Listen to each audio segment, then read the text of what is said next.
Okay. Magandang gabi po sa inyong lahat. Kung gabi nyo mapanood ang video na ito, magandang tanghali naman kung tanghali, at magandang umaga naman kung umaga nyo mapanood ang video na ito. Welcome back to my channel, Apollo Manlawi. Ang channel na ito po ay hindi siya binayaran ng sinuman para mag-record ako ng video. Ito ay kusang loob kong nire-record bilang depensa sa mga ninira sa Iglesia ni Cristo.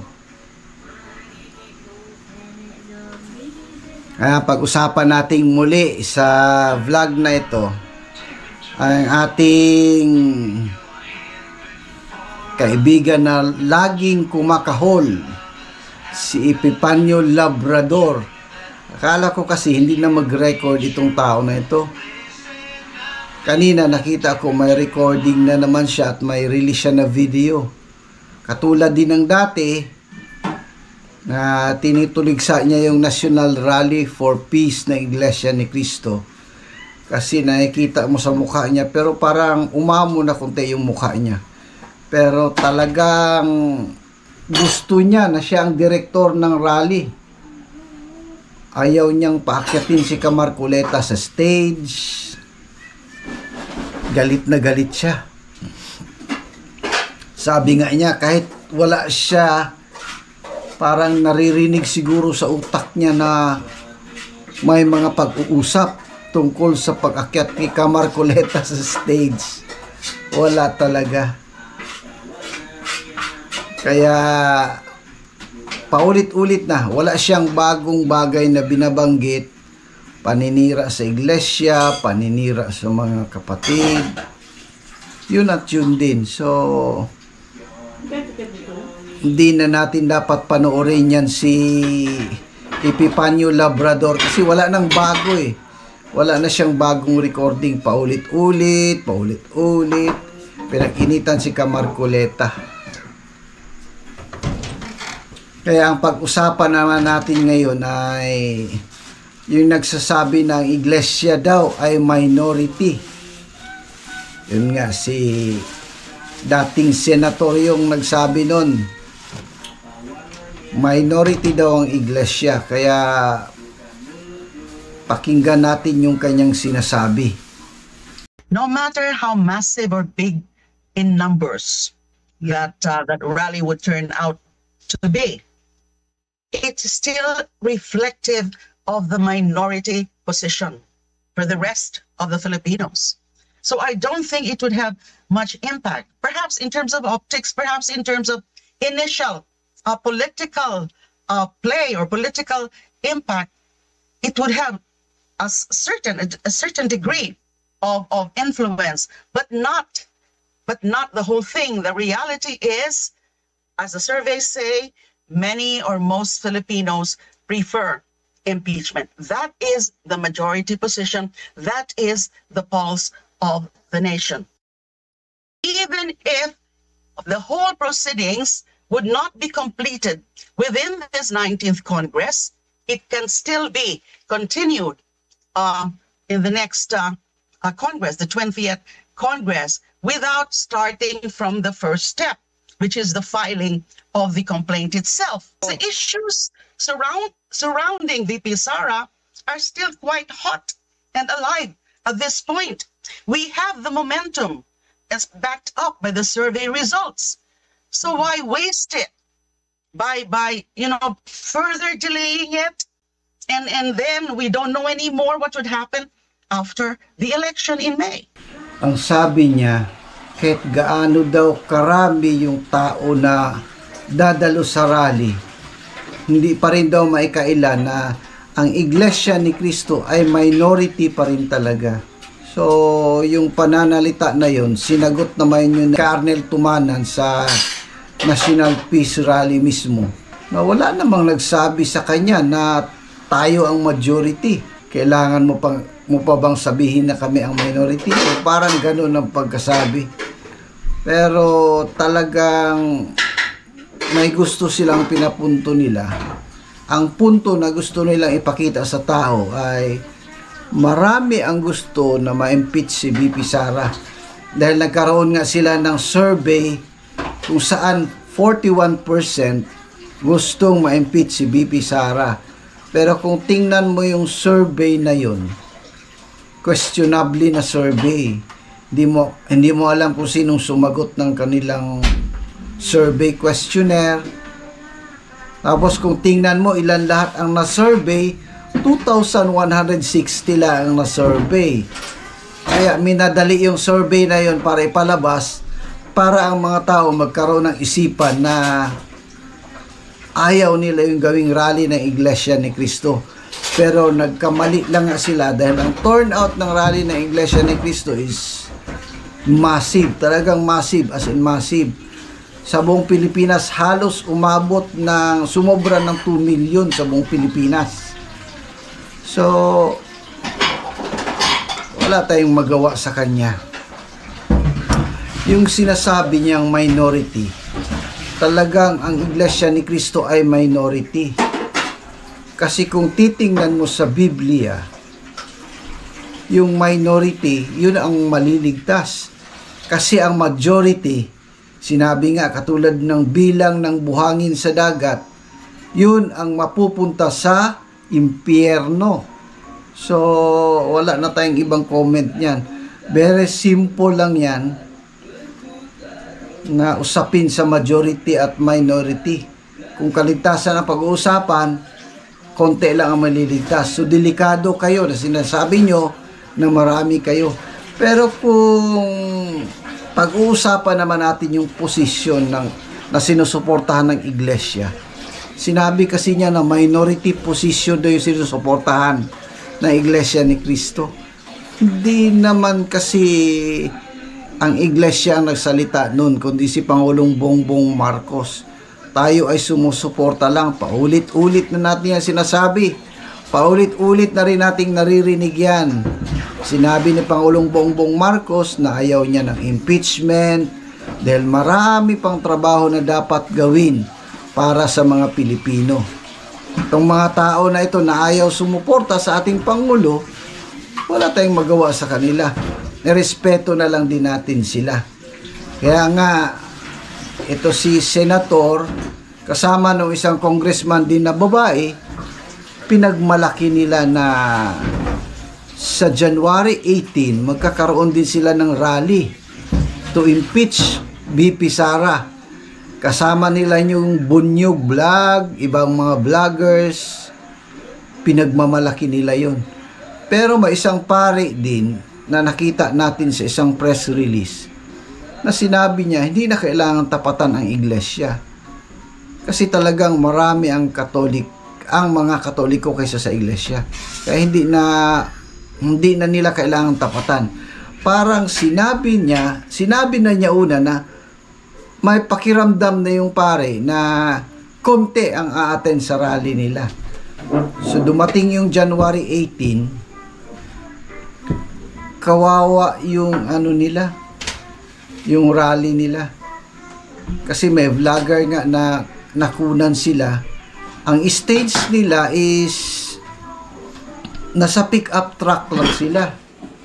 Walang magandang stage. Tapos ang tao na nandoon, parang mahigit kumulang 200 lang. Ganun ba yung majority na sinasabi ng dating senator na yan, ng congressman na yan? So, kaya mapag-isip-isip tayo. Ano ba ang majority, ano ba ang minority? Kapag ang usapin ay ang sinabi ni Pangulong Bongbong Marcos. So, wala tayong magawa niyan. Iba na ang utak nila. Kitang-kita sa mga mata nila yung sinabi mong kapag talunan ka na, iba na yung ilaw sa mata mo eh. So, kung titingnan mo sila sa mga interviews, wala na. Talunan yung mata nila. Wala tayong magawa niyan. So, panoorin na lang natin muli yung rally sa Davao City, kung saan pinuri ito ng mga opisyal ng Davao City dahil sa kalinisan, dahil sa kaayusan, dahil sa disiplina ng mga kapatid na nandoon. Nagpalakas din ito ng loob ng taga Davao na sinabi nga nila na kaya pala naming mag-control ng ganito kalaking crowd. Yun kasi ang pinakamalaking rally na nangyari sa Davao City. Wherein yun ang pinakamaraming tao na nakita nila sa isang rally. So for the record, ang nai-record na itala ng DRRMO is 370,000. Rough estimate nila. So, panoorin natin yun. Madilim pa ang paligid nang dumating sa venue si Ginoong Angel Dizon, leader ng isang relihiyon. Nanggaling pa siya sa Samal Island, Davao del Norte at tumawid ng isla para makipagkaisa sa National Rally for Peace na pinangunahan ng mga kaanib sa Iglesia ni Cristo na isinagawa sa Rizal Park, San Pedro Square, Davao City. Bakit nagpunta ako dito, maaga pa, para magkaisa din sa pagbabago ng Pilipinas. Doon pa lang sa bridge, parang nasyak ako, dami pala. Dito, sumali ako kasi nakita ko yung vision nga dapat tayo magkaisa. Ano man ang religion mo, wala yan. Importante magkaisa tayo. Puro man tayo Pilipino.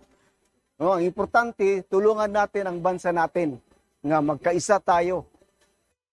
Sana mawala na yung corruption. Unahin yung mga problema sa every city. Yung mga bilihin, masyado na mahal. Dapat mabalik na. Gusto natin kapayapaan, walang gulo. Idinagdag pa niya na napapanahon at kailangan ang ganitong aktibidad dahil ang taong bayan din ang higit na makikinabang. Wake up man ito. No? Kung ang ibang iglesia na walang paki, ito na iglesia na ito may paki para makinabang sa lahat. Hindi man ito sa iglesia lang. Buong bansa. Ipagpatuloy yung magagandang layunin para sa kabutihan ng bansa. No? Hindi lamang pag-serve kay Lord, pati din sa komunidad. Salamat sa Iglesia ni Cristo. Maaga ring dumating sa Rizal Park ang mga kaanib sa Iglesia ni Cristo na taglay ang damdaming pakikipagkaisa para sa kapayapaan. Kami po ay mula sa bayan ng Parang na Maguindanao. Kami po ay umalis doon ng alauna po ng hapon at dumating po kami kagabi ng alas 8 po. Maging ang mga nanunungkulan sa lokal na pamahalaan ng Davao City ay kabilang sa mga nakilahok at nakipagkaisa sa adhikaing ito ng mga kaanib ng Iglesia ni Cristo. Nung natanggap na natin yung information na merong event na ganito, actually naka-template naman kami sa Davao City pagdating sa mga ganitong preparations. So kaagad nag-invite tayo nung Security and Safety Cluster na magkaroon ng initial meetings. Sa laki at lawak ng venue at dami ng mga dadalo sa aktibidad, tiniyak ng mga nangangasiwa sa seguridad ang malaking bilang ng kapulisan, paramedics at iba pa na ipinakalat sa lansangan upang magbantay sa kaligtasan ng mga dadalo. Kasama natin yung ating mga medical teams coming from the church, no, sa Iglesia ni Cristo. During our coordinations meeting, nandyan yan sila. So that's why doon namin nalalaman kung gaano karami ang medical teams coming from the church, sa Iglesia ni Cristo. Dinagdagan pa namin ng aming resources from the city government of Davao. Sa City Disaster Office nag-deploy kami ng almost 565 emergency medical responders natin. Naging katuwang naman nila ang mga kaanib sa Iglesia ni Cristo na nasa hanay ng Society of Communicators and Networkers o SCAN International at mga nasa Christian Medical, Dental and Paramedical Society o CMDPS sa pagpapatupad ng kaayusan at pagkakaloob ng atensyong medikal. Ang CMDPS po ay laging handa po at kumpleto po ang aming gagamitan at lalong-lalo po ngayon ay augmented po kami kasama po ang City Disaster Risk Reduction and Management Office po ng City of Davao na sinamahan po kami tinulungan with regards din po sa ganito pong kalaking aktibidad na ika nga sa city po ay isang record-breaking na crowd po para sa kanila. Sa patuloy na pagdating ng maraming kaanib sa Iglesia ni Cristo at ng ating mga kababayan, bitbit nila ang sentimiento at daing. Minorya man sa paningin ng iba ang bilang ng mga nakipagkaisa, subalit tila mayorya naman dahil sa lakas ng nagkakaisang tinig na unahin ang kapakanan ng taong bayan at kapayapaan ng ating bansa. Lalo na po sa kalagayan ng ating panahon na pahirap-pahirap, kailangan po nating magkaisa para po matulungan lalo na po ang mga mahihirap, unang-una na matulungan sa lahat ng pangangailangan. Pero kung paano po sila matutulungan kung ang nasa gobyerno po natin ay nagkawatak-watak, wala po talagang magagawa. Gusto namin na lahat ng kababayan natin, mga Pilipino, magkaisa para sa kapayapaan po. Para umasinso po ang ating bayan. Walang awayan. Mahalaga yun na lahat ng tao, lalo na sa mga naninuno sa ating bayan, na magkaisa, lahat tayo ay happy. Sana po sa ating mga ninuno dito po sa ating bansa na magkaroon na po ng kapayapaan at pagkakaisa. Hindi na po dapat magbangayan, hindi na po dapat magkababahagi. Dapat pagkukulan na po ang ikabubuti po ng ating bansa dito po sa Pilipinas. Dapat unta i-stop na ning kuan kaning away-away. No? Kanang away-away manggod na magud sa personal interest kay gusto mo lingkod ana niya tapos once ko makalingkod na dito na bamawi, no? Ang importante unahon tong unsay mga problema dito nakapokus. Ang pangunahing inukupan ng mga nakiisa sa mapayapang pagtitipong ito ay ang kahabaan ng lansangan ng San Pedro Street. Maging ang mga lansangan na pinahihintulutang maging bahagi ng venue gaya ng Daang Maharlika Highway o CM Recto, Bolton Street, Sibanggoy Street, Inigo Street, Pilayo Street at Ilustre Street ay napununan ng mga nakilahok. 20 na mga LED screens ang nakakalat at inilagay sa kabuuan ng venue at maging ng sound system para maliwanag na maririnig ang mensahe ng aktibidad. Experience na ito habang buhay namin hindi malilimutan sapagkat magmamarko kami sa history, sa isa-isayan ng Pilipinas at sa isa-isayan ng Iglesia na isa kami sa mga dumalo at nakipagkalahok doon sa panawagan ng tagapamahala na magkaroon ng kapayapaan ng ating bansa. Sa pagsapit ng pagsisimula ng aktibidad, nakatuon ang paningin at pandinig ng lahat sa nagsasalita sa entablado. Unang nagsalita sa Rizal Park ang kapatid na Macleo Ibasco, ang tagapangasiwa ng Davao City.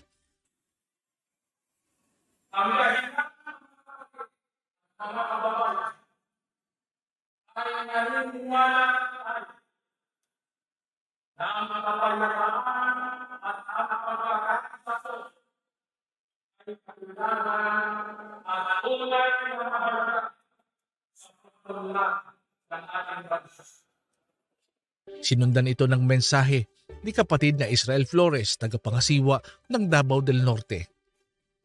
Sa bahagi ng pagpaparating ng mensahe via live streaming, maliwanag na narinig ng mga kaanib at maging ng ating mga kababayan ang adhikain at layunin ng aktibidad at higit sa lahat ang pagtuturo ng mga kalooban ng Panginoong Diyos. Masayang-masaya po ang mga kapatid. Inspired sila. Umuwi sila na yung pagod nila nalimutan nila. Kasi gabi pa lang yung iba ay narito na. Occupied na nga yung ibang mga pasilidad, mga hotels dito sa palibot. At yun naman, kitang-kita rin ng ating mga kababayan. Napakaganda po ng naging resulta. Masaya po ang mga tao at naramdaman po nila na tunay na mahalagang maipahayag. Tulong natin ito sa ating pamahalaan para maipakita po natin sa mga nangunguna, mga inihalal ng taong bayan, kung ano po ang damdamin, mithiin, at inaasam ng mamamayan na naghalal sa kanila. Well, ang last flight ng drone nung pinalipad ko at tiningnan namin, in-assess, occupied ang lahat-lahat ng mga kalsada na involved sa event. At sa assessment namin with the security cluster, more or less nasa 370 plus ang mga tao. So first time namin na makakater ng ganito kalaki na audience at kanina napagtanto-tanto namin na kayang-kaya pala. And malaking tulong yung mga kapatid natin na talagang overwhelming yung kanilang support, ang cooperations. So napadali natin yung trabaho. Sa pagtatapos ng pagtitipon, agad na sinimulan ng mga kaanib sa Iglesia ni Cristo ang pagsinop at pagpapanatili ng kalinisan sa kabuuan ng venue. Kagabi, naglibot ako ng downtown areas. After talaga ng event, nakita namin na malinis yung mga basura, nakabalot na. Nasa iglesia talaga, nagdala talaga sila ng mga garbage bag kasi naka-garbage bag na may sa isang areas doon yung mga basura, tapos yung mga daan malinis na. So kunti na lang talaga yung naging trabaho ng mga street sweepers natin. And I think by 10 p.m. kagabi, wala na, tapos na yung garbage collection. Kasi ang diretso naman pagkatapos ng event, standby na yung truck namin, yung compactor, para mag-collect na yung sa mga different collection points kung saan doon nakaipon yung mga basura. So naging madali yung trabaho namin. Hangad ng mga kaanib ng Iglesia ni Cristo at ng ating mga kababayan na huwag humanggalang sa pandinig ang boses at sigaw ng mamamayang Pilipino, kundi tamasahin nating lahat ang kapayapaan at pagkakaisa na ipinangako ng mga inihalal sa ating bansa. Mula po rito sa Rizal Park, San Pedro Square, Davao City, ako po ang kapatid na Ermal Akot para sa National Rally for Peace Special Coverage. Kung gusto nyong mapanood yung ibang rallies din, makikita nyo sa Facebook na INC News and Updates. Para kung gusto yung tingnan, sa Pagadian City may isang paring sumama. Yung sa Davao naman, nakita nyo kanina, may isang religious man din na sumama mula Samal. So, yung sinasabi nilang ayaw ito ng mga Katoliko, hindi totoo yun. Kasi maraming Katoliko ang sumuporta sa rally na ito dahil ito ay para sa kapayapaan at pagkakaisa ng bansang Pilipinas. Inaawat yung mga politiko sa kanilang pag-away-away, sa kanilang pamumulitika. Yan ang pinaka-purpose ng rallying ito. So may mga paring pinuri ang pagsagawa ng Iglesia ni Cristo ng rally. So lahat masaya sa rally na ito. Yung sinasabing ang mga kapatid walang alam ng mga kapatid lahat ang pangyayari sa rally. So parang hindi maubos-ubos itong comment sa rally na ito. So pero tapusin na natin ang vlog na ito. Please don't forget to like, to subscribe. Kung may comments kayo, ilagay nyo sa comment section. Tapos magkita-kita tayo sa susunod na mga vlogs pa. Maraming salamat sa inyong panunood.